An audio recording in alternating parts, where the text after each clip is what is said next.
સમાચારને વિસ્તારપૂર્વક જોતા પહેલા નજર નાખીશું આજના મુખ્ય સમાચાર પર। માં દશામાની 10મા દિવસે ભાવભીની વિસર્જન યાત્રા। વડોદરા શહેરમાં આજે માં દશામાના પવિત્ર પર્વનો 10મો અને અંતિમ દિવસ છે। છેલ્લા 10 દિવસથી શહેરના વિવિધ વિસ્તારોમાં ભક્તિ દ્વારા શ્રદ્ધા અને ભક્તિભાવ સાથે માં દશામાની પૂજા અર્ચના કરવામાં આવી રહી હતી।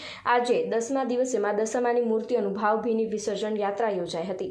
વડોદરા શહેરના પશ્ચિમ વિસ્તારમાં આવેલા ભાયલી ખાતે મહાનગરપાલિકા દ્વારા બનાવવામાં આવેલા કૃત્રિમ તળાવમાં માં દશામાની મૂર્તિઓનું વિધિવત વિસર્જન કરવામાં આવ્યું હતું, જેમાં વોર્ડ નંબર 10ના કોર્પોરેટર બ્રિજેશ કાપડિયા તેમજ મમતાબેન વ્યાસ ઉપસ્થિત રહ્યા હતા।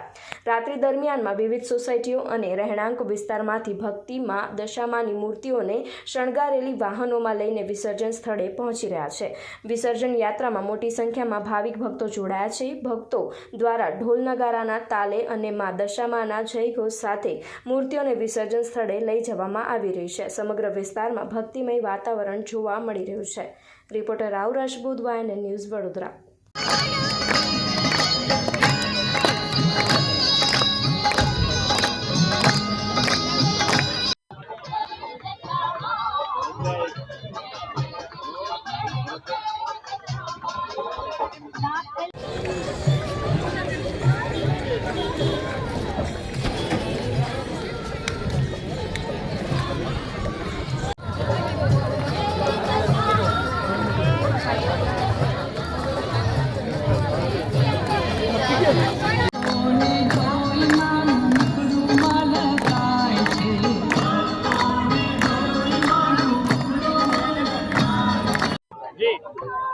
આજ રોજ ભાયલી ખાતે કૃત્રિમ તળાવમાં દશામાની મૂર્તિનું વિસર્જન કરવામાં લોકોએ શ્રદ્ધા અને ભાવભરી ભક્તિપૂર્ણ દશામાની મૂર્તિનું વિસર્જન કર્યું છે।